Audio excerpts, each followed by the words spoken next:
திரிஷா சர்ச்சையில் அந்த வழக்கில் இவரே போய் திரிஷா மேலே வழக்கு தொடுக்கிறார். வழக்கு தொடுத்த பிறகு எனக்கு மானம் போயிடுச்சு வழக்கு தொடுக்கிறார். ஆனால் இவர் தான் திரிஷாவுடைய மானத்தை கெடுத்தவர். தமிழக வெற்றி கழகம் அதே போல் ஒரு கழகத்தை ஆரம்பிச்சிருக்கார். 2026 ஆட்சியை பிடிப்பேன், அதிகாரத்துக்கு போய் முதலமைச்சர் நாற்காலி உட்காருவாங்கிறார். நடக்குமா? மன்சூர் அலிகான் தாக்கப்படுகிறார். அப்போ மன்சூர் அலிகான் தாக்கப்பட்ட போது பாமக தலைவர் டாக்டர் ராமதாஸ் கண்டன அறிக்கை விடுறார். இவர் பாமகவுக்காக பெரிய பிரச்சாரம் பண்ணுறார் தமிழ்நாடு முழுக்க. பாமக அப்போ பீக்கில் இருக்குது 91 2000 வரைக்கும். அந்த காலகட்டத்தில் பாமகவுடைய ஸ்டார் பேச்சாளர் மன்சூர் அலிகான் பெரிய புரட்சிகளை உண்டாக்கியவர். ஏன்னா சினிமாவில் ரொம்ப சென்டிமெண்ட் பார்ப்பாங்க.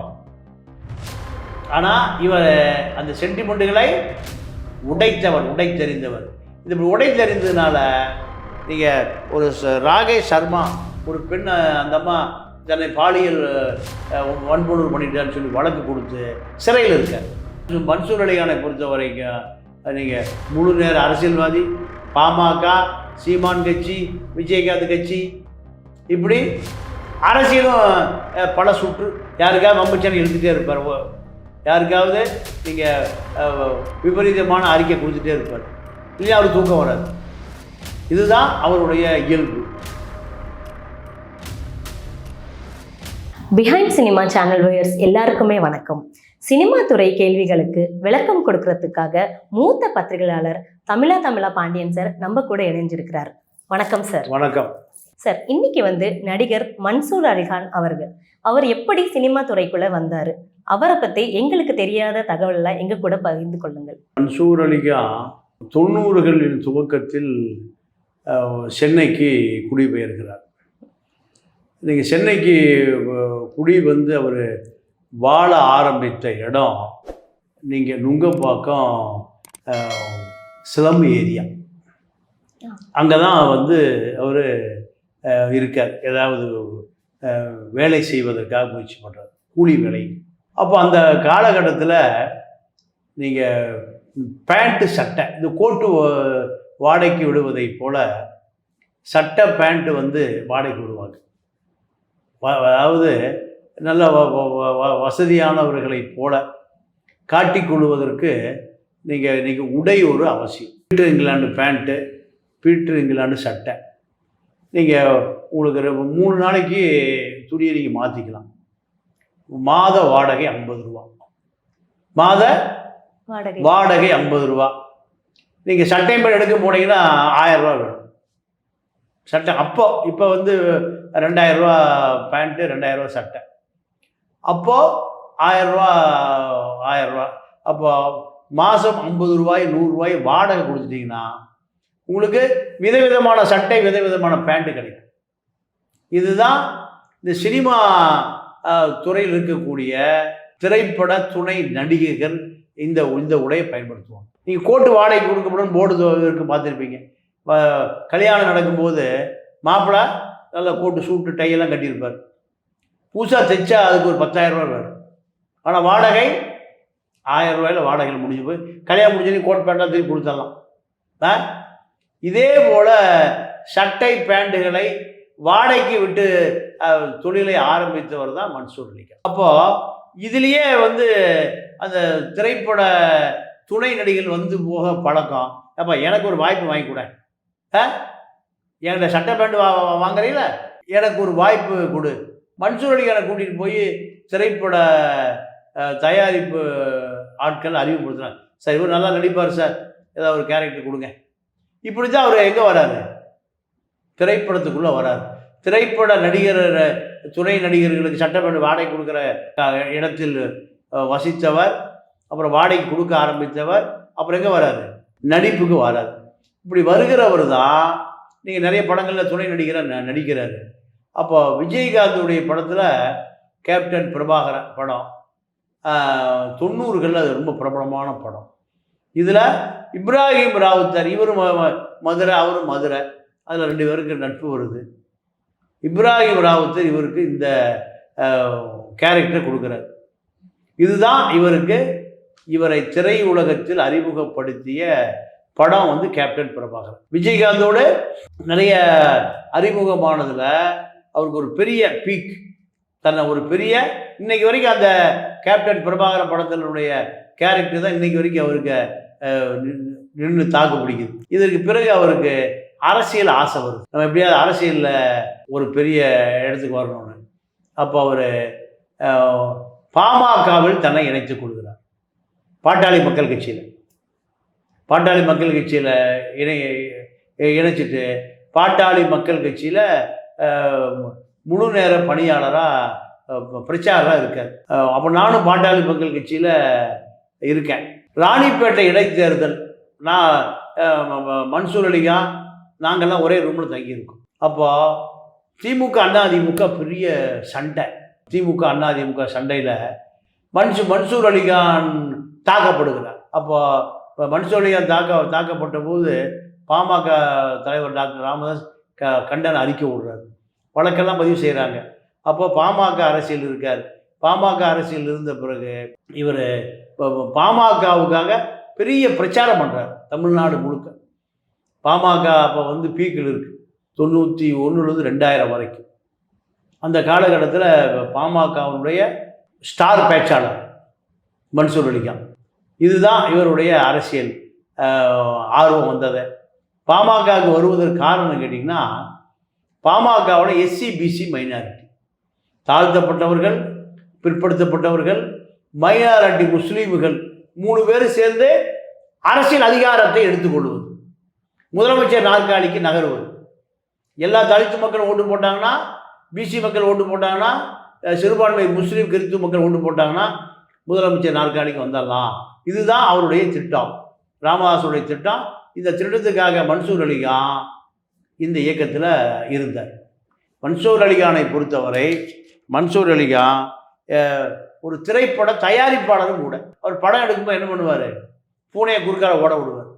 பூனை ஓடுனா அபசகரம், பூனை இவருக்கு நடுவில் ஓட விடுவார்.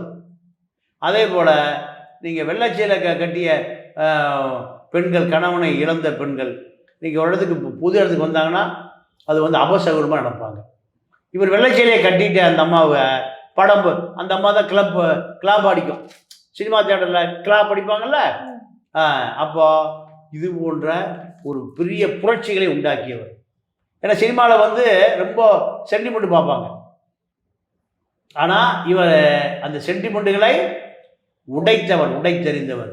இது உடைத்தறிந்ததுனால நீங்கள் ஒரு ராகேஷ் சர்மா, ஒரு பெண், அந்த அம்மா தன்னை பாலியல் வன்புணர்வு பண்ணிட்டான்னு சொல்லி வழக்கு கொடுத்து சிறையில் இருக்கார். என்ன காரணம் கேட்டால், இவர் மீது அரசியல் நெருக்கடி காரணமாக இவர் சிறைக்கு தள்ளப்பட்டார். சிறையில் கொஞ்சம் காலம் இருக்கார். சிறையிலேருந்து வெளியே வந்த பிறகு இவர் முழு நேர அரசியல்வாதியாக மாறிட்டார். சொந்த திரைப்படங்கள் எடுக்கிற பொழுது இவரே டான்ஸர், இவரே டான்ஸ் மாஸ்டர், இவரே கதை வசனகர்த்தா, கதாநாயகன், எல்லாம் இவர் தான். இவரை பொறுத்த வரைக்கும் பட தயாரிப்பு என்பது சினிமாவில் நடிப்பதை விட இலகுவானது. ராவணன் ஒரு படம் எடுத்தார், யாரும் எடுக்க தயங்குகிற படம். ராமன் யார் வேணால் எடுப்பாங்க, ராவணன் படம் யாரும் எடுக்க மாட்டாங்க. ராவண படம் எடுத்து அருமையாக இருந்தது அந்த படம். அந்த படத்தை 1 கோடி ரூபாய்க்கு ப்ரொடியூசர் எல்லாம் கேட்குறாங்க. எவ்வளோக்கு? 1 கோடி இருக்கு. நான் பல கோடி சம்பாதிக்க போகிறேன்டா அப்படின்னு படத்தை ரிலீஸ் பண்ணுறாரு. நட்டமாயிட்டேன். மிகப்பெரிய இழப்பு. மன்சூர் அலிகானை பொறுத்தவரை எதை செய்ய வேண்டுமோ அதை செய்ய தவறி விடுவார், எதை செய்யக்கூடாதோ அதை செய்வார். இதுதான் மன்சூர் அலிகான். அவர் திரைப்பட துணை நடிகர், டான்ஸர், நடிகர், வில்லன், தயாரிப்பாளர், வசனகர்த்தா, எல்லா கேரக்டரும் அவர் தான். ஆனால் மன்சூர் அலிகானை பொறுத்த வரைக்கும் நீங்கள் முழு நேர அரசியல்வாதி, பாமக, சீமான் கட்சி, விஜயகாந்த் கட்சி, இப்படி அரசியலும் பல சுற்று, ஒரு சுற்று இல்லை. இப்போ 2021 தேர்தலில் போய் தொண்டாமுத்தூர் வேலுமணி எடுத்து எலெக்ஷன் நின்னார். எலெக்ஷன் நின்றுட்டு நீங்கள் வேலுமணியோட காம்ப்ரமைஸ் ஆகி வாபஸ் ஆகிட்டு வந்துட்டார். அங்கே நின்று கடைசி வரைக்கும் என்ன பண்ணியிருக்கணும், போராடி இருக்கணும். வேலுமணியை குறைஞ்சது ஒரு 500 1000 ஓட்லேயே தோக்கடிச்சிருக்கணும். இவர் என்ன நோக்கத்துக்கு அங்கே போகிறாரு? ஒரு கட்டிங்க வாங்கி கிளம்பி வந்துடுறது. அப்போ இவர் முழு நேர அரசியல்வாதியாகவும் பார்க்கப்படலை, முழு நேர திரைப்பட நடிகராகவும் பார்க்கப்படலை, ஒரு காமெடியனாகவும் பார்க்கப்படலை. இப்போ திரிஷா கேஸில் மாட்டினார். எனக்கு ஒரு வாய்ப்பே கொடுக்கலடா லியோ படத்தில், வாய்ப்பு கிடைச்சா திரிஷாவை உண்டலில் பண்ணியிருப்பார், அந்த மாதிரி வழக்கு தோணுச்சு. இதுதான் மன்சூர் அலிகான். மன்சூர் அலிகானை பொறுத்தவரை அவர் ஒரு சர்ச்சையின் நாயகன். ரியல் எஸ்டேட் வியாபாரம் வேறு பண்ணுவார்.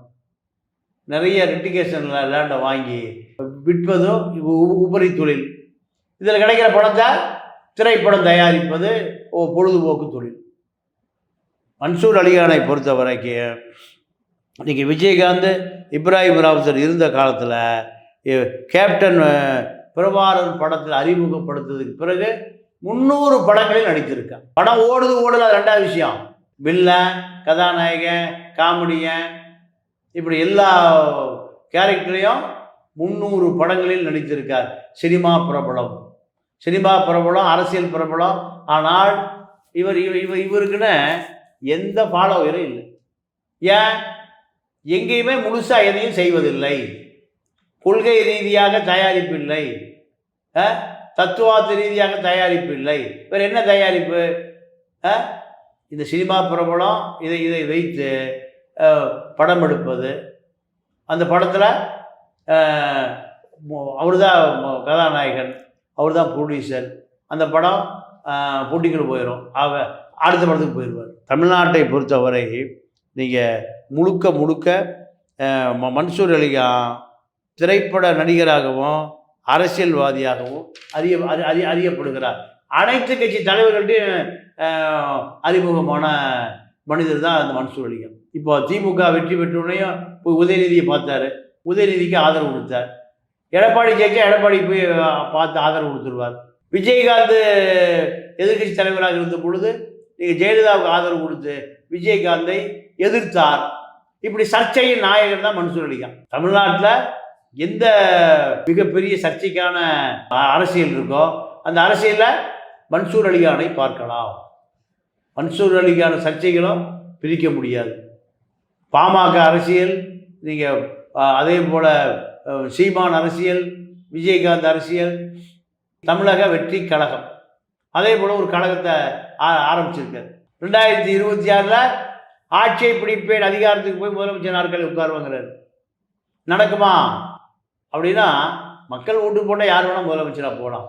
ஆனால் மன்சூர் அலிகான மக்கள் எப்படி பார்க்குறாங்கன்னா, ஒரு சீரியஸ் இல்லாத கில்லர், சீரியஸ் கில்லர் இல்லை, சீரியஸ் இல்லாத கில்லராக தான் பார்க்குறாங்க. அப்போ மன்சூர் அலிகான் திரைப்பட புகழ், அரசியல் புகழ், ரியல் எஸ்டேட் புகழ், இப்படி பல புகழ்களோடு வாழ்ந்து கொண்டு சரக்குன்னு ஒரு படம் வந்து எடுத்தார். என்ன படத்துக்கு பேர் என்ன? சரக்கு. இந்த மாதிரி பேரில் மன்சூர் அலிகான் தான் வைக்க முடியும், வேற யாரும் வைக்க முடியாது. வேற யாரும் நீங்கள் மது பேர்லேயே ஒரு படம் எடுக்கிற தில்லு திராணியும் யாருக்கு இருக்கு? மன்சூர் அலிகானுக்கு தான் இருக்கு. சரக்கு பாட்டிலோட போஸ், பீர் பாட்டிலோட போஸ், இதுதான் மன்சூர் அலிகான். இன்னொரு மன்சூர் அலிகானை பொறுத்த வரைக்கும் ஒரு சனாதன எதிர்ப்பாளர், ஒரு மூட நம்பிக்கை எதிர்ப்பாளர், பெரியாருடைய ஃபாலோயர். இதுதான் இவருக்கான சிறப்பு. நீங்கள் படம் எடுக்கும்போது பூனையை ஓட விட்டு வெள்ளைச்சீலை பொம்பளைய நடக்க விட்டு யாரும் செய்ய தயங்குகிற விஷயம் யார் செய்வா?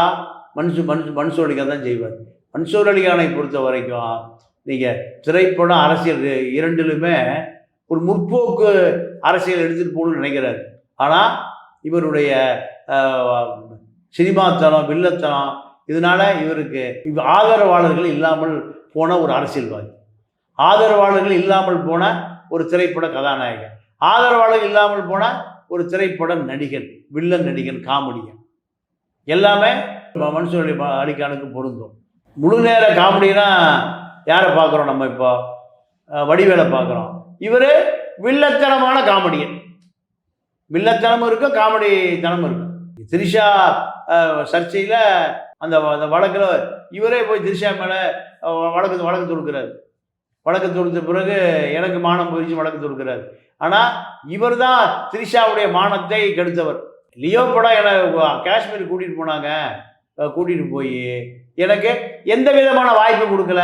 வாய்ப்பு கொடுத்துருந்தா நான் திரிஷாவை உண்டலில் பண்ணியிருப்பேன்னு சொல்லி அதற்காக மன்னிப்பு கேட்ட மன்சூர் அலிகான் திரிஷா வழக்கு போட்ட பிறகு மன்னிப்பு கேட்டார். ஆனால் திரிஷா மீது வழக்கு போட்டு 1 லட்ச ரூபா அபராதம் நீதிமன்றம் சொல்லி வழக்கு வாபசிட்டு ஓடியாட்டார்.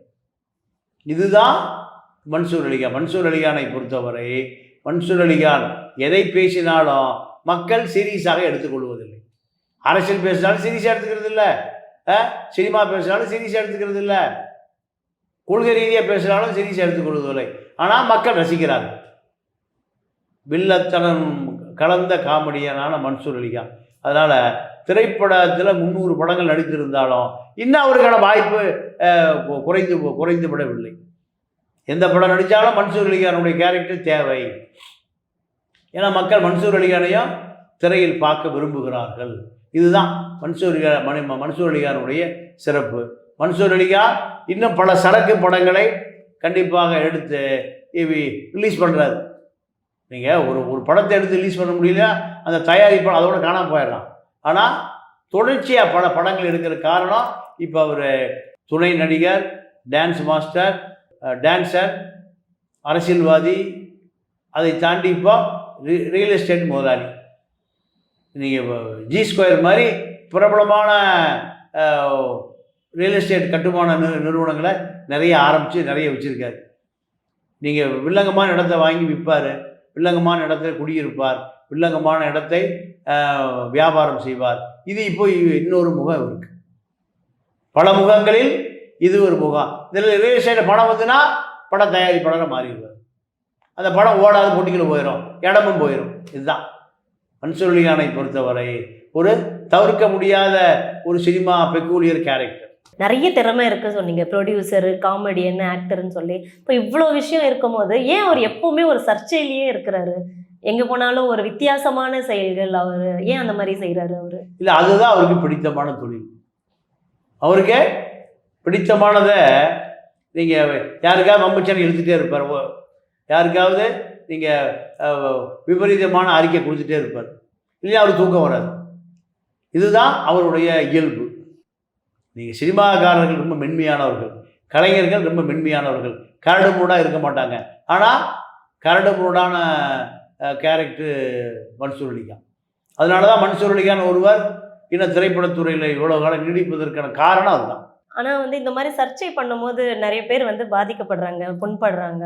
ஸோ இல்லை, அதாவது மன்சூர் அலிகானை பொறுத்தவரை சர்ச்சைக்கு உரியவர்னா ஏழை எளிய மக்கள் பாதிக்கப்படுவதில்லை. இதில் திரை பிரபலங்கள் தான், உச்சபட்ச பிரபலங்கள் தான். அது ஒரு வார செய்தியாக இருந்து அடுத்த கட்டத்துக்கு அது நகர்ந்துடும். ஏழை எளிய மக்கள் போல பாதிக்கப்பட்டு கண்ணீரும் கம்பளையும் அப்படிலாம் இல்லை. மன்சூர் அலிகானை பொறுத்தவரை நீங்கள் அவர் மோதுகிறவர், அவர் பம்புக்கு இருக்கிறது எல்லாமே திரைப்படத்தின் உச்சபட்ச நட்சத்திரங்கள். அதனால் அவர் அதை ஒரு பெருசாக அவர்களும் எடுத்துக்கொள்வதை இவரும் எடுத்துக்கொள்வதில்லை. ஆனால் இவருக்கு ஒரே ஒரு முகம், அந்த முகம்தான் இப்போ அவருக்கு நினச்சி நிற்கிது.